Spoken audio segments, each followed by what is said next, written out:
Hi. Thank you so much, Laura. I just want to say a very brief welcome to everybody. As was mentioned, I'm Kristen Sakota, the director of the Los Angeles County Department of Arts and Culture. For those who may be new to our organization, or for those who are new to me, or I am new to you. So thankful to have you all here, and so thankful that we have this opportunity to provide this performing arts grant. So before I share a little bit of welcome remarks with you, I want to actually extend some gratitude for the land that we are on. Even though we're in a virtual space, we want to hold space for a county-wide land acknowledgement. The County of Los Angeles recognizes that we occupy land originally and still inhabited and cared for by the Tongva, Tataviam, Serrano, Kizh, and Chumash peoples. We honor and pay respect to their elders and descendants, past, present, and emerging, as they continue their stewardship of these lands and waters.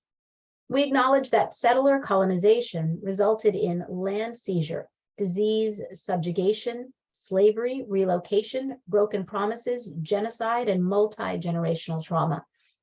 This acknowledgement demonstrates our responsibility and commitment to truth, healing, and reconciliation, and to elevating the stories, culture, and community of the original inhabitants of Los Angeles County. We're grateful to have the opportunity to live and work on these ancestral lands, and we're dedicated to growing and sustaining relationships with Native peoples and local tribal governments, including, in no particular order, the Fernandino Tataviam Band of Mission Indians, Gabrielino Tongva Indians of California Tribal Council, Gabrielino Tongva San Gabriel Band of Mission Indians, Gabrielino Band of Mission Indians Kizh Nation, San Manuel Band of Mission Indians, San Fernando Band of Mission Indians. And if you want to learn more about the First Peoples of Los Angeles County, please visit the Los Angeles City County Native American Indian Commission website at naic.lacounty.gov. I'm happy to share that the Department of Arts and Culture is now the administrative home of the LA City County Native American Indian Commission, and we're proud to be supporters and partners in the work of developing this land acknowledgement and a forthcoming toolkit on how to implement and go beyond a land acknowledgement in engaging local tribes and Native communities. So with that, now I want to just offer a little bit of welcome to you all. As I mentioned, we're so excited to have this opportunity to support our dynamic performing arts sector. And in this is a unique opportunity for us as the Department of Arts and Culture for a couple of reasons. Number one, it's rare that we have the opportunity to support one of the major sort of disciplines and aspects of our sectors and communities, and to do it in a way that enables us to support a diverse range of types of entities and folks and players in the field, as you'll learn about here today. In addition, I'm really proud of this as part of a long-standing way that LA County has supported performing arts, as the source of this funding really originated from the county's prior operation of the Ford theaters. And even our shop, Department of Arts and Culture, once operating as the LA County Arts Commission, we spent decades actually operating the Ford theaters, as some of you may know, and really had a hallmark of diverse artists and diverse audiences. So carrying on that spirit with these funds is what we're excited to do today. But we also know that the pandemic has really harmed many aspects of our creative economy and definitely the performing arts field. And so it is my hope that with this funding, grantees will be able to access and address key needs like having time, paid time to create, being able to access creative space. We know that's a huge need. Being able to pay collaborators and artists artist fees and living wages, and really being able to bring forward art and culture and engage audiences in this work, centering the creative process of creation, documentation, presentation of work, and hopefully feel a sense of care and amplify cultural equity along the way. So with that, I'm going to turn it over to the fabulous team here who are going to give you all the ins and outs of this opportunity. And I just want to thank our staff At the Department of Arts and Culture, we're joined by Angie Gaspar Milanovic.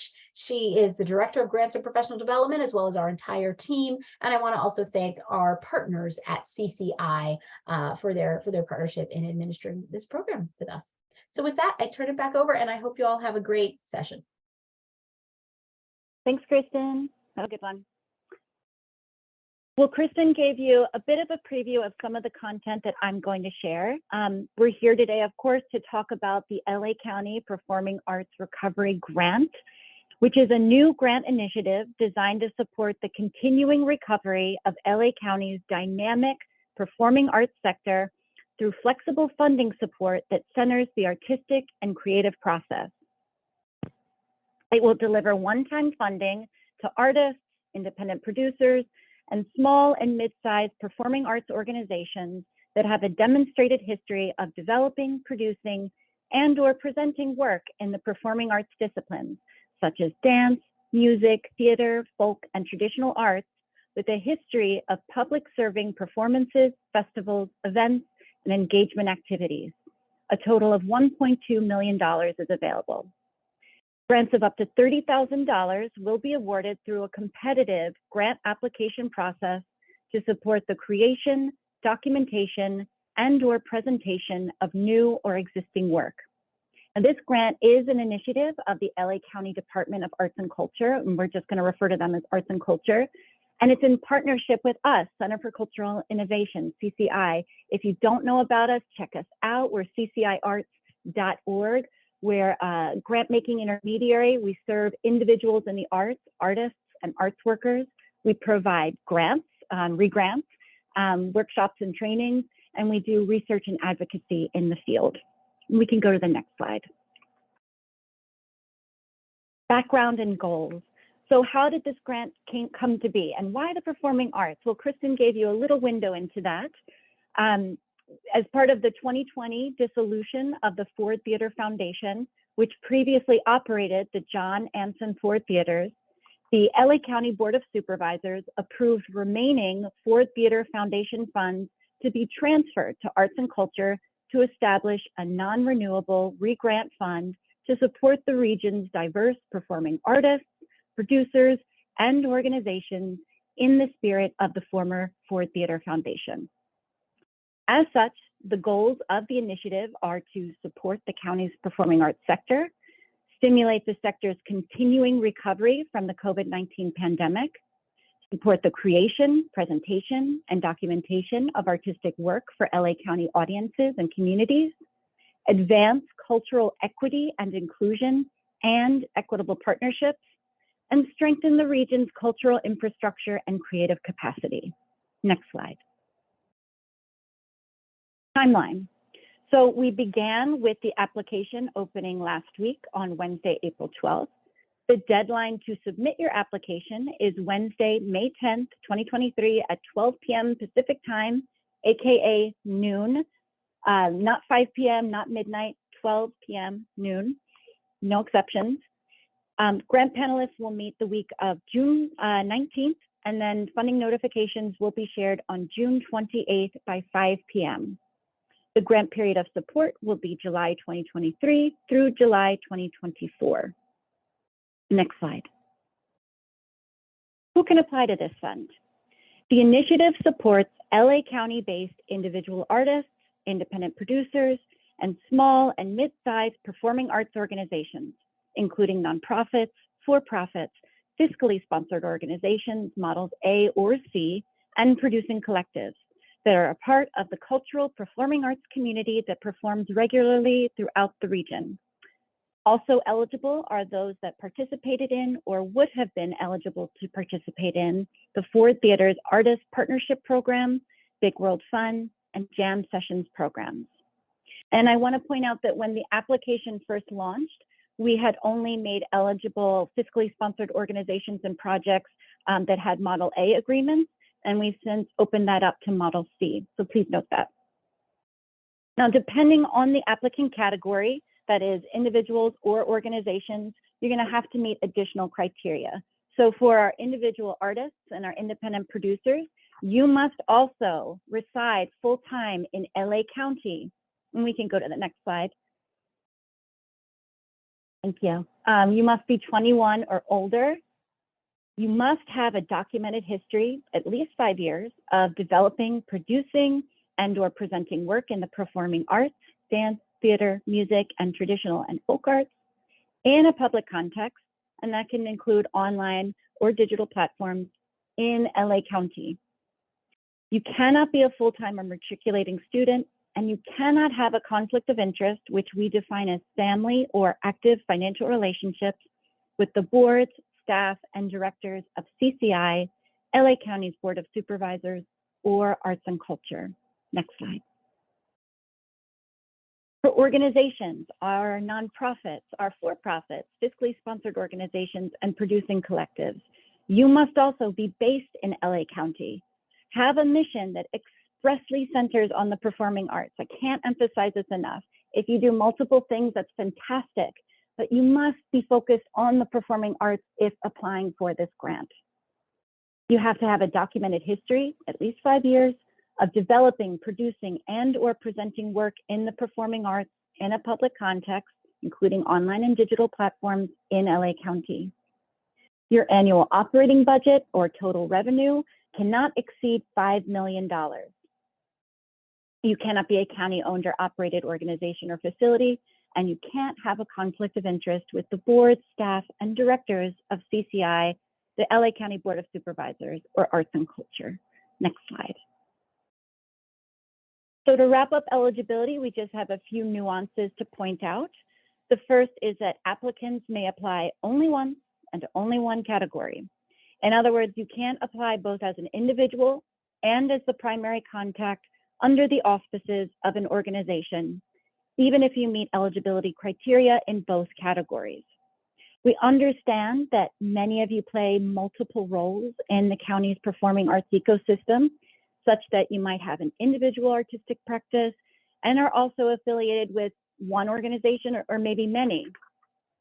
That's fine, and it's very much expected. But what won't work is if you apply as an individual with a project and as the lead contact of an organization. Next, we won't accept applications that request support for the same project. Producing collectives will need to select a single representative, that is a lead applicant, to apply. And if funding is approved, this individual will be responsible for fulfilling the grant requirements. And we'll talk about those later. Similarly, for applicants who propose project activities that support a partnership or collaboration with one or more individuals or organizations, a single representative of the partnership or collaboration will serve as the lead applicant. Next slide. Successful applicants. So friends, this is going to be a competitive grant application. This isn't the type of fun where everyone gets a little something. This is competitive. And we're also talking about LA County performing arts, where there is no shortage of amazing artists, producers, and presenters. So what are we looking for? Well, we understand that successful applicants will demonstrate a strong background in artistic and/or cultural work in the performing arts, a documented existing and supportive audience in the county, an active and meaningful role in the region's performing arts ecosystem, alignment with the mission and vision of arts and culture and the goals of the initiative, the potential for funding to support the creation, documentation, and/or presentation of new or existing work, artistic work, projects that advance cultural equity and inclusion, including those that prioritize, support, engage, amplify, and/or are led by artists, organizations, or communities that identify as BIPOC, disabled, female, LGBTQIA, rural, immigrant, or other underrepresented voices in the performing arts, and projects that promote the development of equitable partnerships, including but not limited to payment at or above a fair living wage for all artists and collaborators in the project. Next slide. The review criteria. So how are applications being evaluated? CCI will invite grant panelists, and we'll also talk about those folks in a bit. These panelists will assess and score applications using the following 4 criteria, each of which is worth 25 points for a total of 100 points. The first criterion is resonance. Applicants' work demonstrates a strong background in artistic and/or cultural work in the performing arts. Next is relevance. The applicant has an existing and supportive core audience and is an integral part of the county's performing arts ecosystem. Reflective. The project aligns with the goals of the initiative, the grant, and will advance cultural equity and inclusion. And lastly, impact. Funding will support the applicant in creating, documenting, and/or presenting new or existing artistic work, and there's a likelihood that funding will realize the project's goals. Next slide. So now we're going to shift out of guidelines and into the application, beginning with the narrative. We recommend that you consider the review criteria from the previous slide when crafting your narrative responses. Each narrative response is limited to 350 words, which is roughly 4 paragraphs. The exception is this first question, which has a limit of 150 words. And it asks, what is the mission or purpose of your performing arts work? Next, describe your audience and/or the communities that support you and your importance to them. Number 3, describe your role in and contributions to LA County's performing arts ecosystem. Number 4, list key productions or performances in LA County since January 1st, 2019. Include the date, location, let us know if it was virtual or provide the physical address, and give us the approximate number of audience members. And this can be a bulleted list. Each of these narrative responses, we have enabled rich text formatting. So you can do all sorts of jazzy things with your responses. Use bold, italics, and bullet points. Number 5, describe the project for which you're seeking funding, providing details regarding the use of funding, primary project activities to take place during the grant period, collaborators, if any, and timeline. Number 6, Arts and Culture's vision is of a region in which arts, culture, and creativity are integral to every aspect of civic life for all people and communities, with a lens of cultural equity and inclusion. In what way or ways does your proposed project align with and advance cultural equity and inclusion in the region? Number 7, in what ways does your project help to realize one or more of the initiative's goals? And we shared those goals in a previous slide. They're also in the guidelines. For the last question, we're looking for a numeric response. And the question is approximately how many people will be hired, that is paid, to work on the proposed project. This question is for informational purposes only. It will not factor into the evaluation of your application. If no one will be hired, you would just enter a 0. But I am going to make the assumption that every application will have at least one person, because even if you're an individual proposing a project, perhaps you want to pay yourself, and that would be a person who would be hired. Next slide. Professional experience. So for this section, we're aiming to help panelists quickly familiarize themselves with the applicant's experience and activities in the field. For individuals, you'll upload a copy of your CV or resume, not to exceed 3 pages. And if applying as an organization, you'll upload a single document that includes a compilation of bios for core staff or collective members, and a list of current and past productions, including date and venue, also not to exceed 3 pages. And I understand, because I know everyone is asking this question right now, that this might feel a bit redundant to the key performances question from the narrative. So you can feel free to copy and paste applicable copy. Also, just to give a little more specificity to when we say current and past, let's just go back to 2019 when we say past. I know some organizations have been around for decades. You don't have to go back that far. Next slide. The project budget. Your project budget is limited to 1 page. We being CCI have a sample project budget template for applicants to use as a reference on our website. And it is just that, a reference, a sample. It's not the required template or format that you have to use. There's a required budget notes section in the application, and this is where you'll want to explain any items that need clarification to help panelists interpret your budget.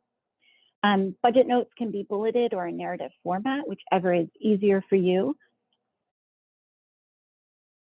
Finally, grant funding is meant to be flexible. It can support any project and or operating costs that are put towards achieving the artistic work. And we've included some examples in this slide. They're taken straight from the guidelines, but it is kind of an abridged version. Just to name a few examples: artist fees and compensation at or above a fair living wage, staff salaries, venue or space costs, equipment and new media, documentation costs, overhead, professional services, and so on. And just want to note that if your expenses are projected to be more than your request amount, you'll want to include any pending, secured, or prospective income sources in your project budget, and perhaps even elaborate on those and their likelihood or where you got certain projections from in your budget notes section. Oh, and I do have a couple more notes, which is, this is a one-time funding opportunity. The maximum award amount is $30,000. You're not obligated to, but I recommend asking for the full amount, because asking for any less will not make your application more competitive. There's no cash match required for this grant. And individual artists and independent producers, please make sure to pay yourselves. Oftentimes we see you paying all of your collaborators. We want to make sure that you also reflect compensation for yourself. Next slide. Work samples. Only one work sample is required. However, applicants can submit up to 3 samples. Importantly though, if only one sample is included, it must be of a live performance. Submitting only text or image-based materials will not be acceptable for this performing arts grant. Panelists will review samples for up to 5 minutes in total. And if you're submitting more than one type of work sample, you cannot submit the recommended total for each type. So for example, you can't submit 2 minutes of audio and 3 minutes of video. Sorry about that. You can submit 2 minutes of audio and 3 minutes of video, but not 5 minutes of audio and 5 minutes of video. And if you're uploading text or image-based materials, 5 pages equates to 5 minutes. And right there, I just cited the 3 types, which are audio, video, and text or image-based materials. Those are the 3 work sample types. Work samples must be uploaded directly to the submittable platform. We will not accept documents that link to an outside platform. Each uploaded work sample must be accompanied by a 1 to 2 sentence description that provides contextual information and viewing or playback instructions if applicable. And I share that because sometimes you'll upload maybe a sample that's 10 minutes long, but you only want us to watch, say, starting at the 2-minute mark and through to the 7-minute mark. So you would note that in those work sample description. And then we just wanted to point out, it's also in several other places throughout the program ephemera, that for technical assistance issues, you'll contact Submittable directly. And they're very helpful and very responsive. So that's where you'll go for that technical support. Next slide. Panelist nominations. So this is a unique component of this application and this program.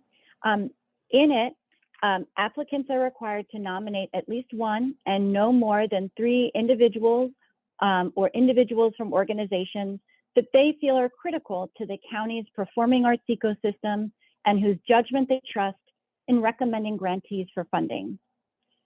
By drawing panelists from the organizations and individuals nominated by applicants, the community will have more influence in shaping the outcomes of this one-time funding opportunity. So what we're asking for is you're the performing arts sector, you're the performing arts community. We want you to nominate your peers to serve as panelists for this program, in which case you can either identify an individual, an artist, individual producer, independent producer, individual artist, or someone from an organization. And that's why you see those two categories there. You'll provide contact information, and then we'll also ask you briefly what your relationship is to this nominee and why you're nominating them. And then we just want to point out that this section will be concealed from panelists, so they won't see your responses, and as such, it won't factor into the review of your application. Next slide. So a few things to keep in mind if you're recommended and approved for this grant. Funding distribution. CCI will distribute 100% of the approved award amount upon execution of the grant agreement, meaning you sign it and provide the information necessary to process the agreement. For individuals, we understand that fund disbursement may impact disability and other social supports. Therefore, we can work with grantees on a one-on-one basis to determine a payment plan that works for them. Acknowledgement. Grantees must acknowledge arts and culture support in any materials or announcements related to the funded project. There's a final report. Grantees are required to prepare and submit a final report detailing the use and impact of funds, and those reports will be due on July 1st through submittable. Lastly, record keeping. Grantees must maintain records for 5 years and provide copies of records to the county or federal auditors if requested. And we can advance to our final slide, application tips. So just a few very basic tips to help with this recovery grant application and your applications to other funders in general. So review all the ephemera, the guidelines, the application preview, the frequently asked questions, this webinar. All of the content from today came almost verbatim from these items. They exist for your reference, so you should use them. Next, be clear and to the point. Avoid responses that are overly technical or dense or abstract. Next, have a friend or a peer look over your application to see if any important details were left out or whether anything seems unclear. And then reach out to CCI staff for questions. You can email us at grants@cciarts.org or call 415-288-0530 during our office hours on Wednesdays and Fridays from 10 a.m. to 2 p.m. And we drop that information in the chat. And then I'll repeat this later. It'll also go out in a follow-up email and some other communications, but we are gonna do a live, I suppose you could call it Q&A next Wednesday from 12 to 1 p.m. There won't be a formal presentation. It'll just be an opportunity for folks to drop in and ask questions about their application. So with that, we have concluded the formal deck, the formal presentation. We can open things up for questions that came up through the Q&A, either during our presentation or coming up for folks now. I think we can also unmute folks if we need to. I'm going to look to my colleagues to tell us what's going on. What are people saying? What do they want to know? So let's see. And we're trying to get to all of your questions in the Q&A feature. You can also look through those and see if someone has already asked a question and gotten an answer. You know what, Stephanie, while you look for one, I can lift up one thing that's come up offline, which is someone asked recently, I'm writing a new play. Does it have to be completed by July 2024, which is the end of the grant period? And the answer is no, your project doesn't have to be completed by then per se. You know, this grant affords you the time to be creating, developing, documenting, presenting. What you want to be sure to do, however, is tell us through your timeline, through that project description, what activities will be taking place during the period of support. Okay, I have a question. So someone asked for the 5 million budget eligibility requirement. Should that be based on our current fiscal year or for the incoming fiscal year? I can answer that. For organizations, it should be your most recent 990. So if you're forecasting higher than a $5 million budget, but you don't have a 990 that says that in your total revenue, it's under 5 million, then you're eligible.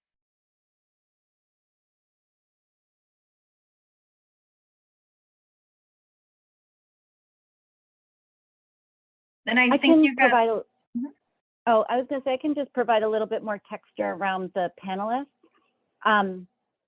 So whenever the county invites panelists, whenever CCI invites panelists, when they see the list of applicants, they must recuse themselves from anyone with whom they have a conflict of interest, right? That personal family relationship, active financial relationship, or in any instances where there could be the perception of a conflict of interest by the community. So you don't want to nominate anyone to be a panelist who would have a conflict of interest with your own application. So as an example, if you're the AD of a theater company, you don't want to nominate the ED if you have that dual leadership structure, right? Because they won't be able to assess that company's application.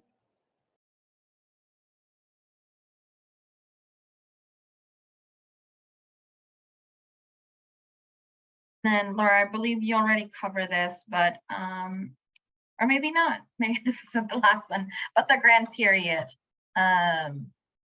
Like folks don't have to complete the proposed project by June 2024.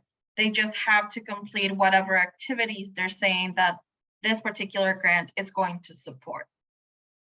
Right, and I think it would make for a strong proposal to talk about what's happening beyond that period of support. So if, for instance, you're developing or producing something, give us a window into what, post July 2024 looks like.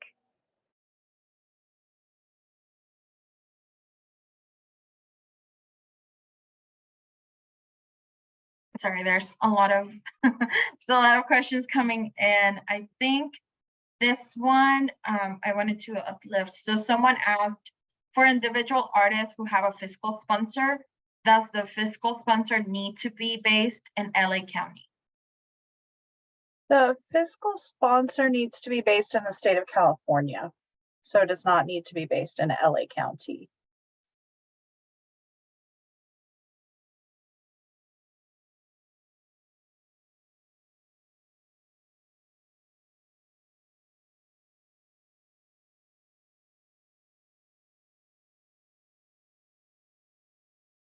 Oh, okay, this one was a good one. I believe you might have already answered it, Angie, in the Q&A feature, but someone asked that this is regarding the 5 million budget. So I guess during COVID, they received relief and recovery grants, and so that bumped them up the 5 million budget for that year, but usually they're below that. So would they be eligible to apply? Again, like with it depends on what your most recent 990 says. I know that, folks received funding in 2020 and 2021 and 2022. It depends on when that funding hit, and also if your 990 is a calendar year or a fiscal year. So I would, if that was an anomaly, but it's hard to answer that without knowing what year that was. But I think that we're accepting 990s dated on or after December 31st, 2020. So that does give some room for organizations. I see a question in the chat. If I'm an individual artist, if I don't have a fiscal sponsor, can I still apply? Absolutely.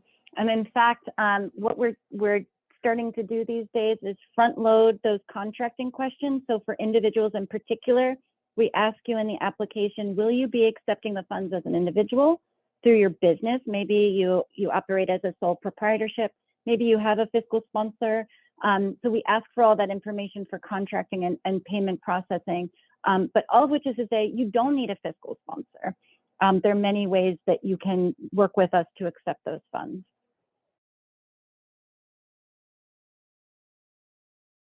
And I saw another question. Does the one-time requirement preclude an organization to apply for other funds through LA Arts and Culture? Not at No. all. This question has been coming up. So if you applied for CARES Act in 2020 or just submitted your application for Creative Recovery LA, those were due in February and we're reviewing them now. You can still apply to this opportunity. I will also share, I know that California Arts Councils, there are several administering organizations managing various grants, and there are different eligibility requirements for those that are open to artists. Maybe we'll send it in a follow-up email, but we're going to hold a separate workshop next week on that to discuss all of these different individual artist opportunities and what folks are eligible for and what they're not, because it is confusing. And I don't think we've ever had a period of time in LA with so many different grant programs in the spring. So we do want to provide support on that. So, but for this one, yeah, you can apply even if you're a current grantee, even if you applied for Creative Recovery LA. Okay, I have another question. Someone wrote, I noted that we should request the full amount for the project up to 30K, as it won't make the application any more competitive or less competitive. But is there an average amount you expect to award to individual artist grantees?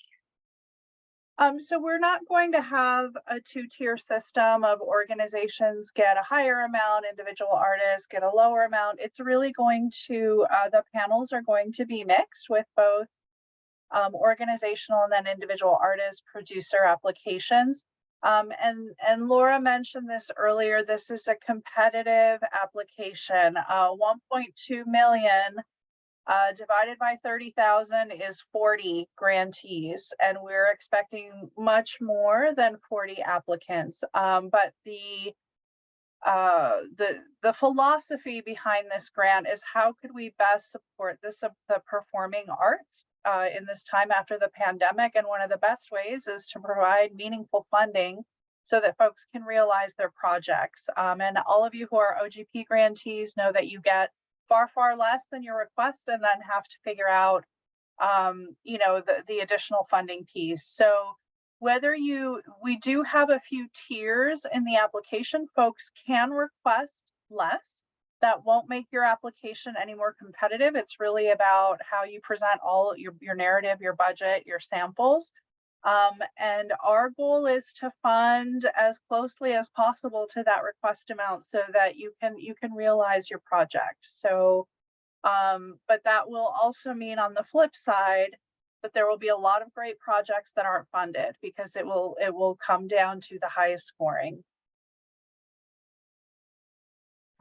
There's another question that I want to uplift. Will organizations applying for presenting a newly created work have preference over those presenting an existing work? No, I think that this was a long conversation over the last year, and both that opportunity to present existing work as well as what has been in the ether, as organizations, artists have been thinking about what they want to do next. For either of those, these last few years have been challenging. So again, that's not a factor. But I will say there's also language in the guidelines. We're looking across geography. We're looking across artistic disciplines represented. So this is not going to just go to one discipline all in downtown. We want to make sure that that funding is going, that it's representing this region and how rich it is.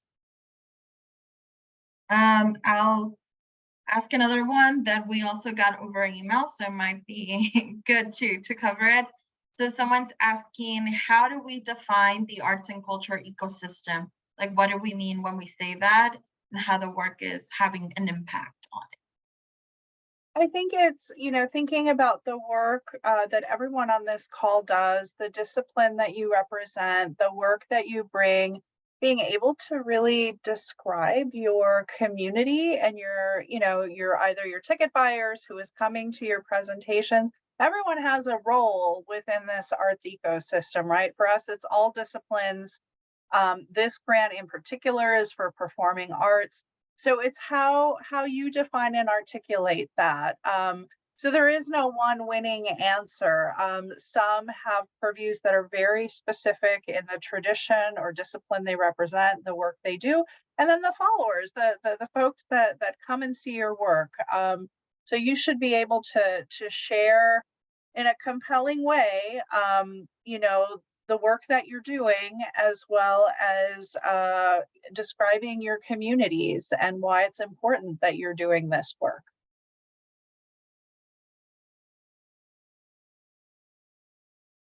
Thank you, Angie. So someone else asked, if we have programs in addition to our performing arts program, shall we assume that we are not the right applicant for this grant? Our organization has a gallery program, an artist residency, affordable housing for artists, in addition to their dedicated performing arts program. Does the fact that we do these additional things make us ineligible or unlikely applicant to receive the award? So in this case, performing arts should be at the top of that list of everything you do. And again, this is really to support, what we weren't able to see on our stages in those first years of the pandemic. So it shouldn't be a small subset of what you do, but a principal activity of your organization as a performing arts organization. And also, it sounds like you're an amazing organization. You do Yes. all of these things. Thank you. Thank you. Yes. I saw that question. I was like, my God. It's all the things, which is incredible. Mhm. Yes. I'll lift up another one that I see coming in through the Q&A, and then that we also got via email was, are we sharing any resources, links to living wage rates for them to be able to use and reference when they're creating their budgets? And we do. If you go to the main grants page on the CCI website, also to the application preview, and even via submittable, we have linked a couple of resources that you can use, like wage, w.a.h.e. That you can go to and see what livable wages are currently at, like whatever year based. Yeah, so there are links. Yeah, I think we have a few resources. Yeah, it's in the application directly, and as Stephanie mentioned, the application preview, but we offer a few different resources to help you determine that.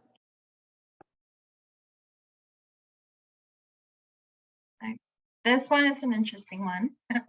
So do larger organizations have an advantage because they can demonstrate service to larger numbers of people? No. An audience member is an audience member, and you tell us who your audience is. Also, large organizations are not eligible for this grant. Well, I know when we say 5 million and below, that's still large within our arts ecosystem. But the large performing arts institutions are not eligible for these funds. Thank you for asking that. Yeah. It's important.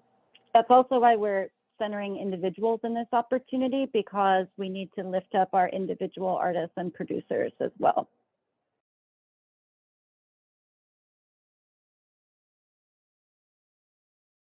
And I'm looking at the Q&A, but I also want to hear the questions. So sorry if there's a bit of, I'm hoping that we can get through all the questions in the Q&A. Yeah. But I also don't want to miss anything. So yeah. Okay. I think this is an interesting one too. Do producing podcasts and videos on YouTube that give voice to people with disabilities and promote inclusion count as performing arts? That's a great question. Again, for the purposes of how we've outlined this in the guidelines, it's music, theater, dance, and traditional and folk art. So if it's, yeah, that's the best way without knowing too much about the organization. It is for live on stage performance.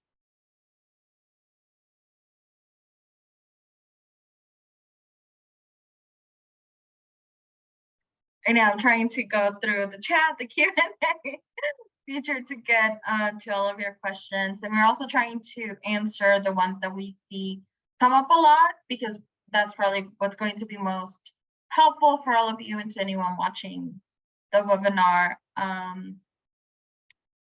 Oh, and there's a hand raised, but I don't know how to, I don't know how to navigate to that. Okay, let's do that. Then we'll go to that first.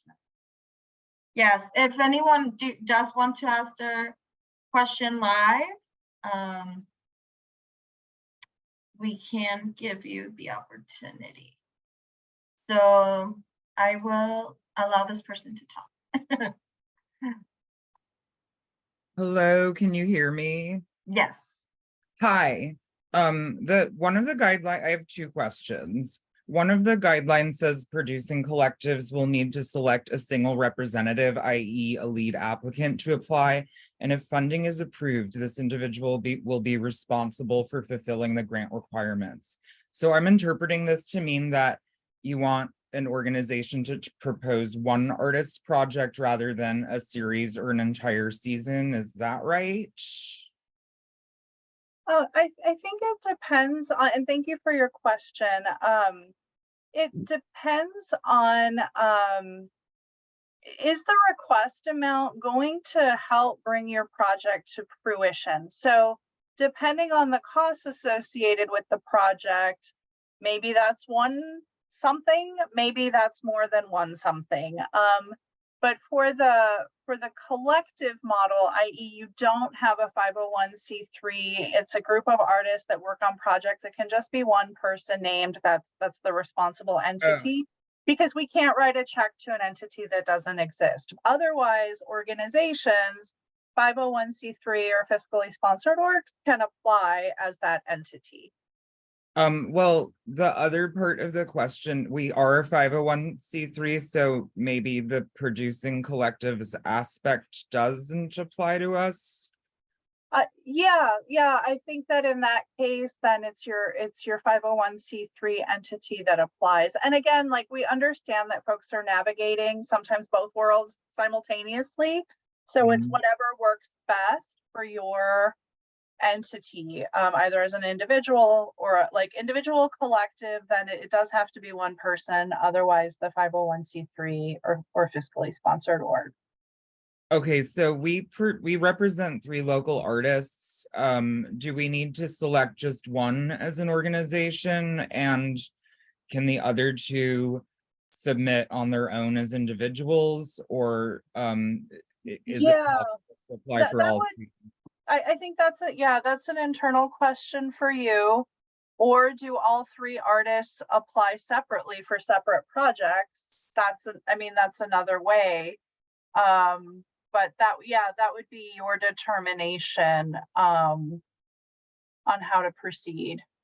And then are we allowed to act as a fiscal recipient for more than one project if there are members of the community that need a fiscal recipient for tax purposes or whatever? As long you're going to share that Model A or Model C agreement, that has to be submitted with the application. So if you're talking about 3 artists, that's 3 different Model C agreements. So yes, you could, fiscal sponsors could apply for multiple projects, but each project has to be different. Each fiscally sponsored project has to be different. Okay, do you have time for one question about individual artists? Sure. Okay, if I apply myself as an individual artist, it states to have a documented history of at least 5 years, but then I noticed in the question, it specifies since January 2019. This might this is specific to me, but it might apply to a lot of people. I've had more LA performances outside of that 5 years, partly due to the pandemic and partly due to one of the projects touring outside of LA. But the project that toured outside of LA during the 5 years was developed here in LA just outside of that period. Is it worth mentioning that, or does the answer to this question have to be exactly exact to the, I mean, do they want to know the context, or is it just exactly in that time frame? So, and there was another question in the Q&A about like, but we have, you know, we have a longer history, and we don't want to, you know, how much do we share of that? So you could certainly mention that in your narrative. But for touring projects, when we're asking about your resonance, relevance in LA County, your audiences that you're describing, we're interested because this is county money.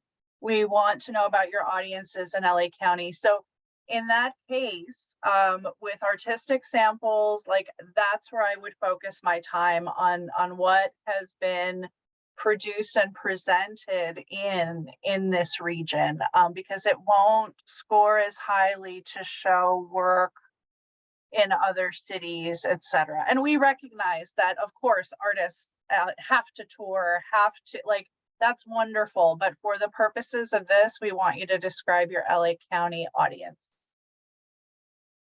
Okay, thanks. You're welcome.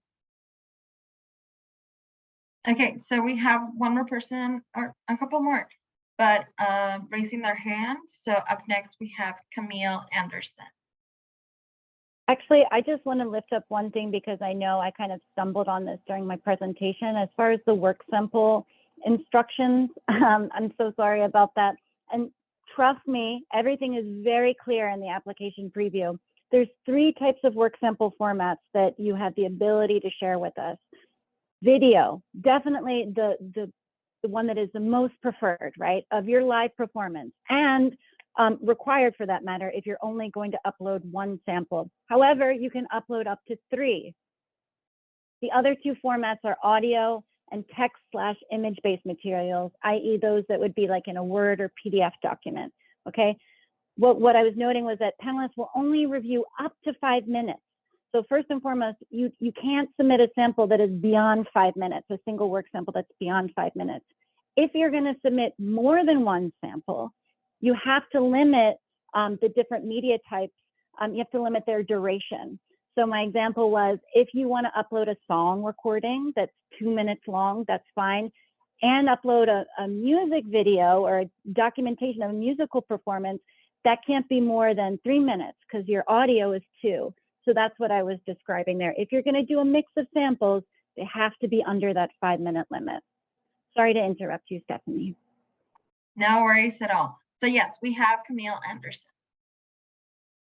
Yes, hi. So you were just explaining about the samples. I just wanted to make sure I understood.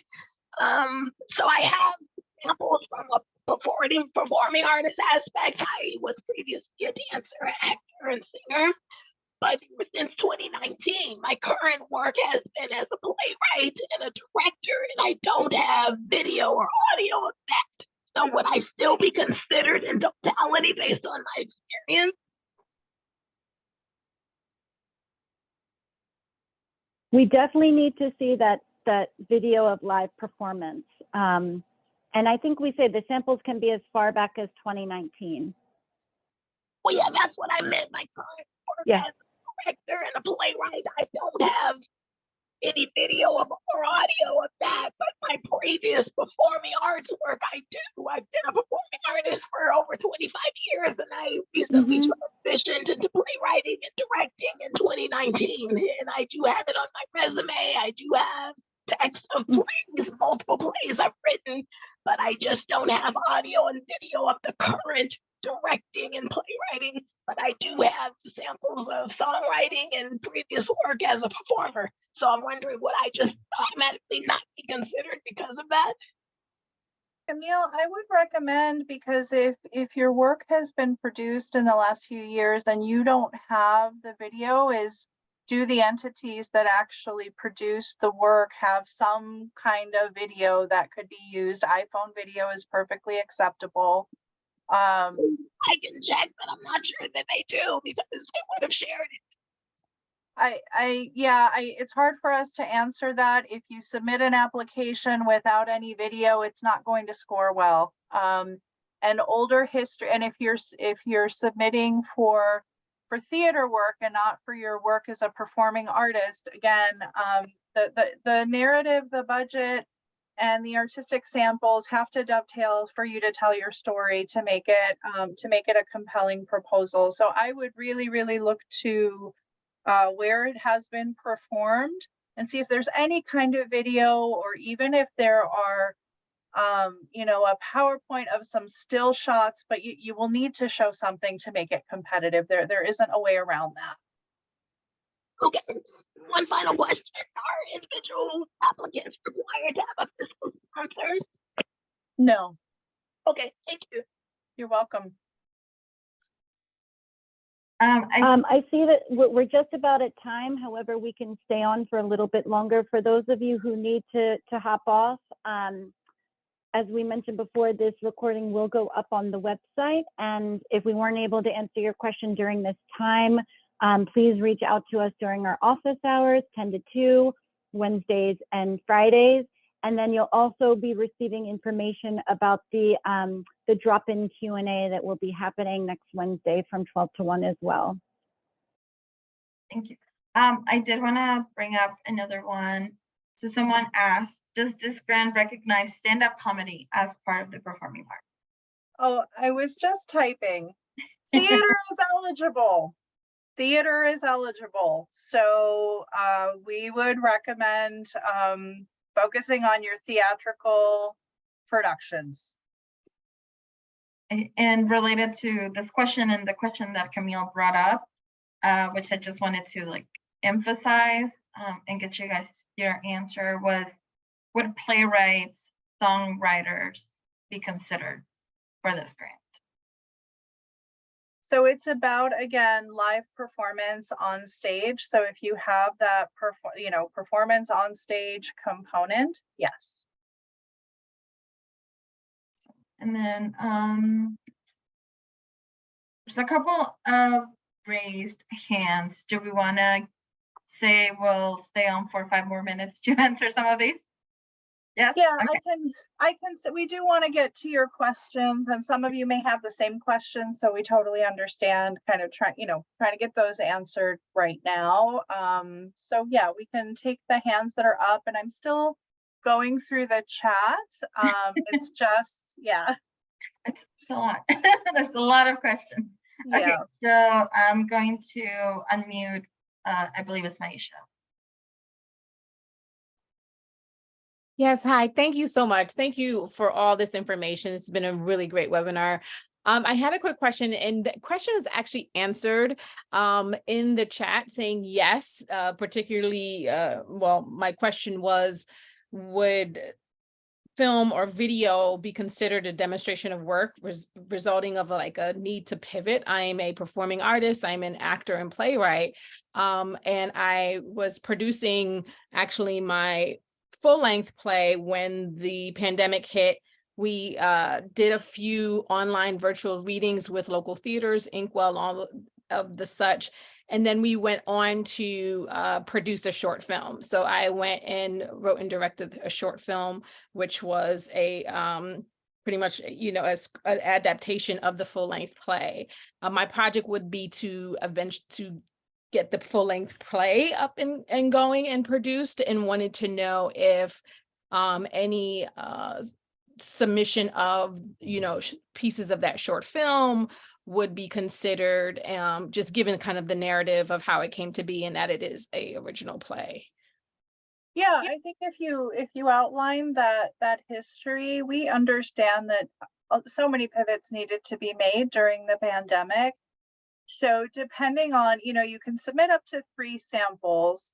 And if you have something that shows we were doing our rehearsals, etc., via Zoom, and show a little bit of that, show a little bit of the short film, maybe show a little bit of work you did like from 2019 to 2020 before the pandemic hit, I think that that would tell the story in a compelling way. And what you're requesting funding for is in fact to be able to produce the play.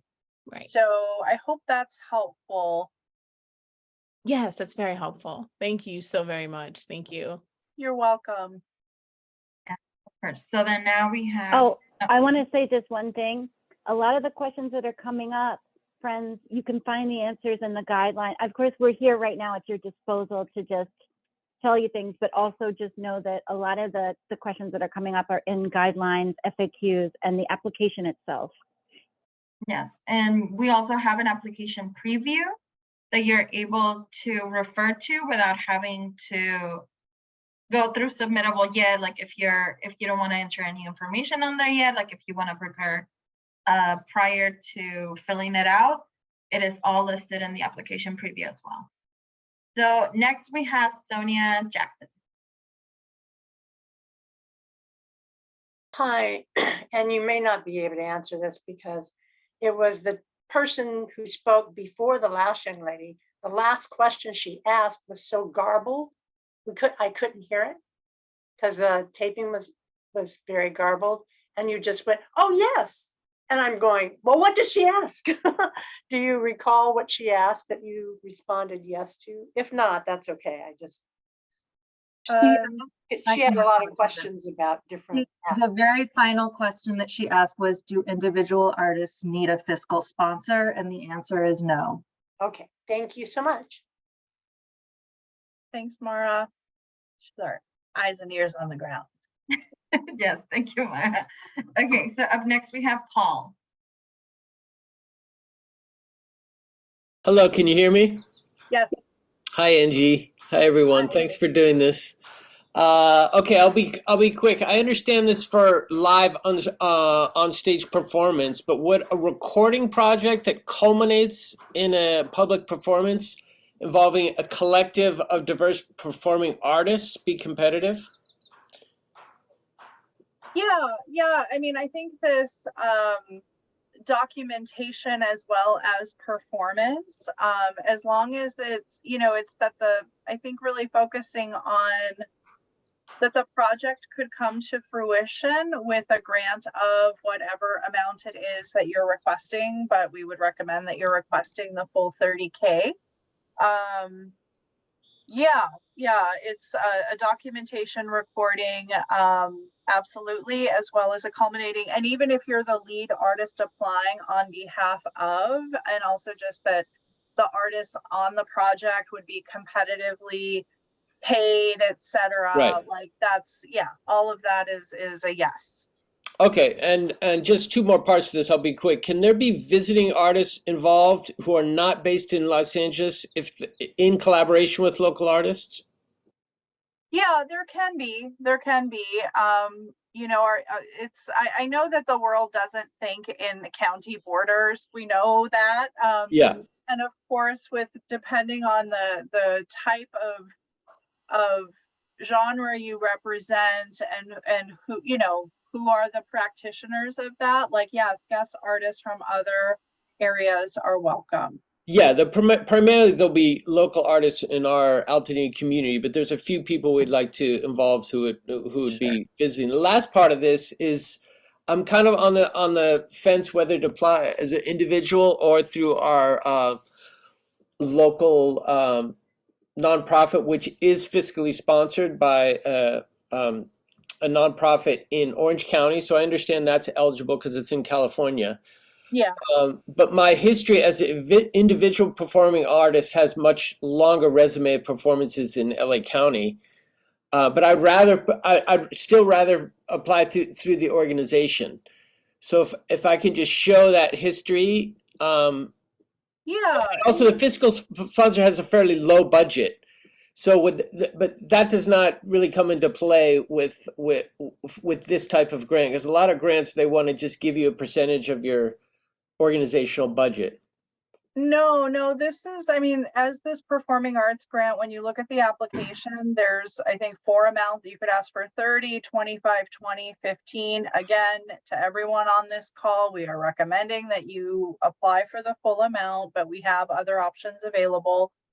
So to answer your question, Paul, the fiscal sponsors budget has no bearing. It's just that they're your fiscal receiver.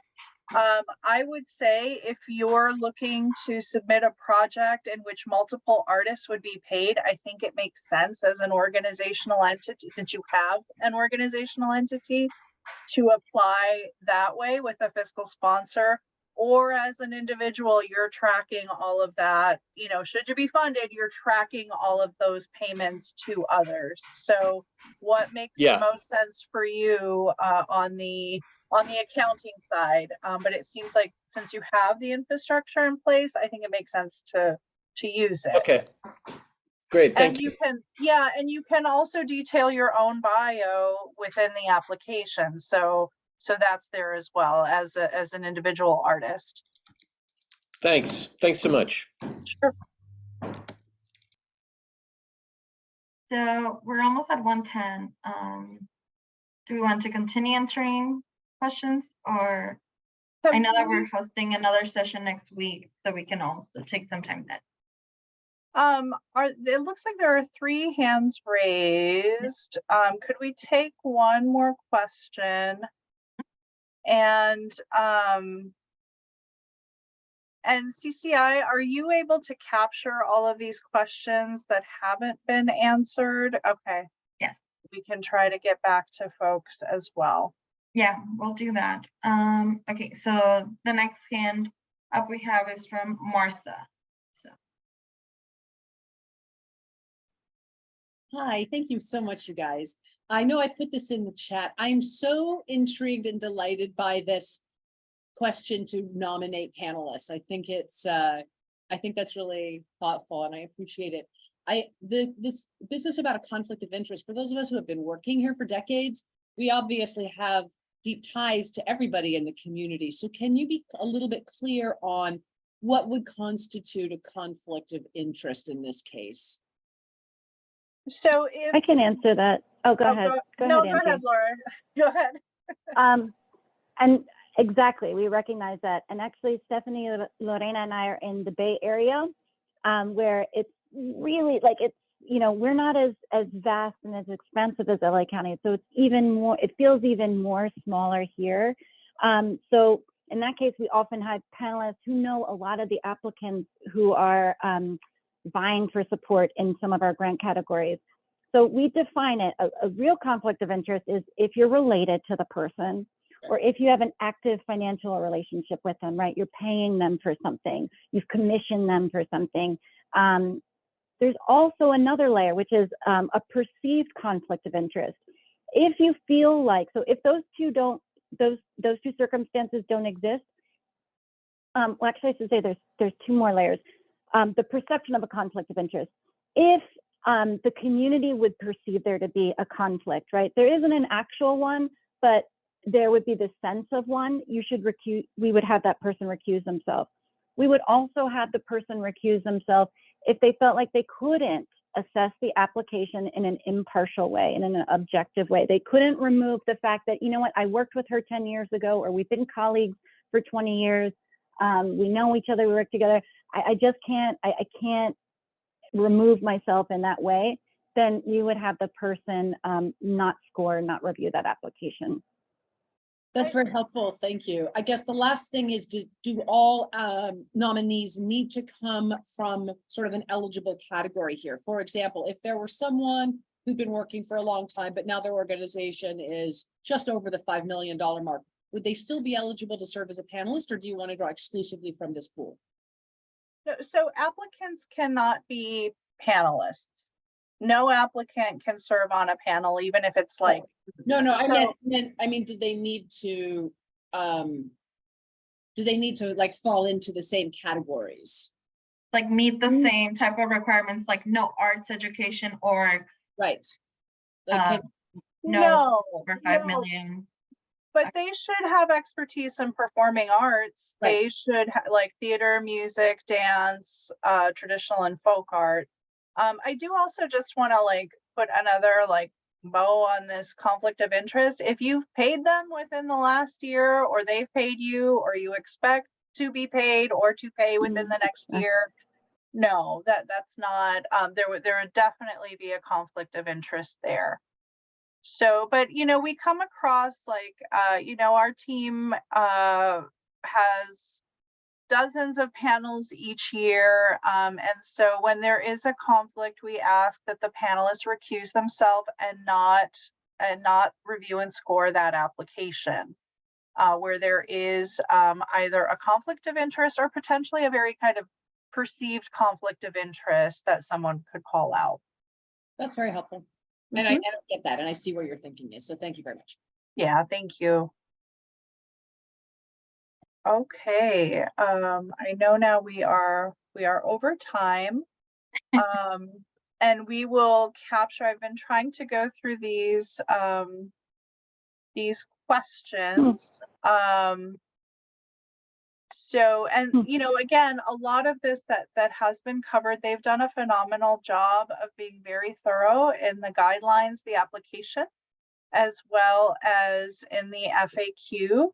And there will be a Q&A question session next week, but we recommend that if you're going to that session, you've reviewed the application guidelines, you're starting on your application, and you're coming with specific questions, because it is all available, and then along with the application workshop recordings. Yes. Thank you, everyone. And Amy, I know you sent a couple of questions, so I'm happy to talk to you more over the phone after this or tomorrow. And ditto to Deidre. I just looked at what you're referring to, and I'm not seeing that. I'm looking at several individual applications that have been submitted, and there's no organization section. Sorry to be opaque, everyone, but so Deidre, please reach out to us so we can address that.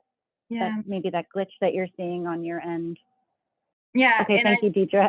I believe you, but we'll figure this out. I know, I saw that one too come up, and I was like, like what's happening with the application? So yes, we'll get to it. Okay, well, we'll follow up then. Thank you, everyone. Have a great rest of your day. Thank you.